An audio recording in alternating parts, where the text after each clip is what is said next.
Günün ikinji yarımyna teleradio jurnalistleriniň gatnaşmagyna magtymly umum adamzat şahyry atly briefing geçirildi. Oňa gatnaşyjylar Pekin paýhasy ummany magtymly Praga ýyly şygary bilen geçýän şu ýylda medeniýet hepdeliginiň çäklerini magtymly umum adamzat şahyry atly şu briefingiň geçirilmeginiň maksady laýykdygyna ynykdap, çäreniň beýik Pragynyň ekli döwürler üçin nusxuluk edebi dörejilik mirasyny wagt etmek bagyty ähmiýetlidigini bellädiler.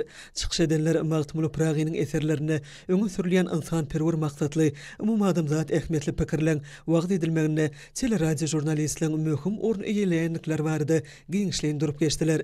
Şu ýylyň Pekin paýhasy ummany magtymly Praga diýen şygarynyň many mazmuny watançylyk ruhuny belende götürmäge, ýaşlary terbiýelemäge goşunt goşmagy we türkmen halkyny watanymyzy munun belegim gülledi ösürmekde ul üstünlikleri gazanmagy ruhlandyrmagy gönükdirlendir diýip briefingde çykyş eden teleradio jurnalistlerini ykdydylar. Umuman briefing işçiň we netijeli häsiýetde geçip medeniýet hepdeliginiň çäklerini guralan çärelen hatyryna münasip orna eýe boldy.